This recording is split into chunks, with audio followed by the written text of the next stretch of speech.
Hello everyone, welcome to my YouTube channel let's solve. आज मैं detail में discuss करने वाली हूँ, अगर आप बीपीएससी टीआरई 4 की प्रिपरेशन कर रहे हैं तो लास्ट के फ्यू मंथ्स में कैसे 100 प्लस स्कोर कर सकते हैं विदाउट एनी पेड कोर्स और बहुत ही लिमिटेड रिसोर्सेज के साथ। Before this session let me give a brief intro about myself. My name is Anjali Maurya. मेरा selection BPSC TRE 3, 9th 10 TGT maths और 6 to 8 मैथ्स साइंस दोनों में हुआ है। 9th 10th में मेरे मार्क्स थे 101 आउट ऑफ 120 एंड 6 to 8 में 81 आउट ऑफ 120। मेरे गवर्नमेंट एग्जाम की जर्नी स्टार्ट हुई थी आफ्टर जून 2023। जून में मेरा बीएड कंप्लीट हो गया था। पेपर 1 एंड पेपर 2 सीटेट का मैंने बीएड अपीयरिंग में ही क्लियर कर लिया था। एट दैट टाइम टीआरई 1 की वैकेंसी आई थी। बीपीएससी टीआरई 1 मेरी लाइफ का फर्स्ट गवर्नमेंट एग्जाम था। मेरे मार्क्स कट ऑफ से एबव भी आए थे, बट उस टाइम सुप्रीम कोर्ट का ऑर्डर आ गया, now BEd is not eligible for primary section. फिर एस्टेट का एग्ज़ाम हुआ, टीआरई 2 की अनाउंसमेंट भी हो गई, बट उस टाइम मैंने एग्ज़ाम को इतना सीरियसली नहीं लिया। मेरा इंटरेस्ट प्राइवेट सेक्टर में ज़्यादा था, रेपुटेटेड स्कूल्स, एडटेक कंपनीज। मैंने पासपोर्ट तक अप्लाई कर लिया था फॉर टीचिंग इन एब्रॉड। तो टीआरई 2 में मेरे 6 to 8 में 3 मार्क्स से रह गए एंड 9th 10th में मेरे मार्क्स कट ऑफ से ऑलमोस्ट हाफ थे। That was the turning point for me. Then Feb 2024 में TRE 3 की अनाउंसमेंट हुई।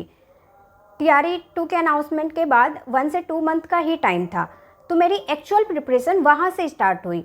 स्टार्टिंग में मेरी स्ट्रैटेजी सिर्फ इतनी थी, जो TRE 2 में जनरल मेल का कट ऑफ गया था, मुझे उससे एबव मार्क्स स्कोर करने हैं। अभी TRE 4 में भी लास्ट के फ्यू मंथ्स ही रह गए हैं, तो आप भी ये स्ट्रैटेजी फॉलो कर सकते हैं।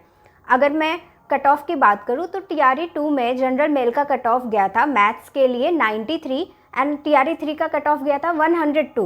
तो आपको टारगेट करना है 100 प्लस स्कोर करने की।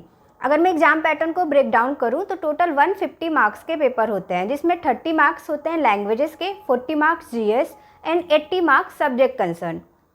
जो 30 मार्क्स के लैंग्वेजेस हैं, इसमें हमें सिर्फ क्वालिफाइंग मार्क्स लाने हैं, तो हमारा मेन फोकस होना चाहिए 120 marks, 40 marks GS and 80 marks subject concern.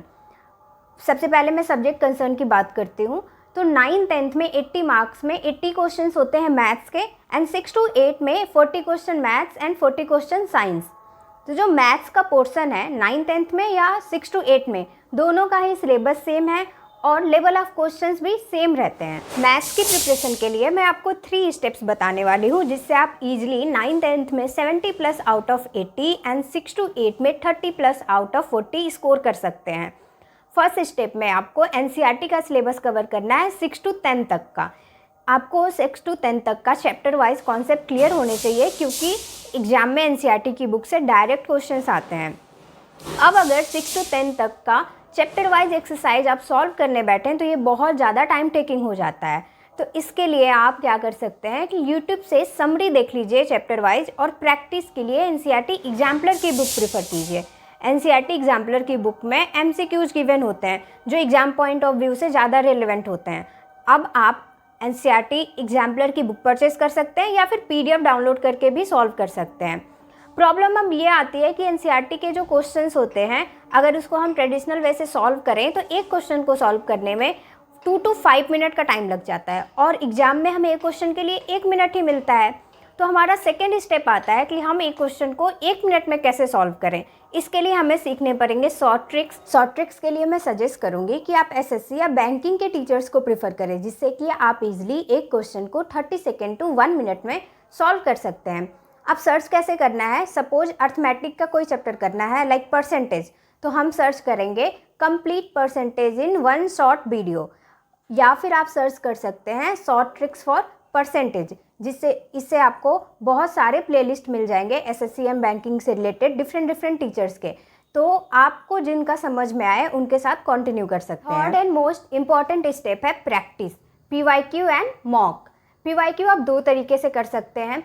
Firstly direct previous year question paper solve करना, दूसरा चैप्टर वाइज पीवाईक्यू प्रैक्टिस करना। चैप्टर वाइज प्रैक्टिस करने के लिए आप कोई एनसीईआरटी का एक चैप्टर उठाइए, पहले एनसीईआरटी के कॉन्सेप्ट क्लियर कीजिए, दूसरा शॉर्ट ट्रिक सीखिए एंड थर्डली पीवाईक्यू प्रैक्टिस कीजिए। जब आप एक चैप्टर को इस तरीके से करते हैं तो एक सेल्फ एश्योरेंस मिलता है कि ये चैप्टर मेरा एग्जाम के लिए प्रिपेयर्ड है।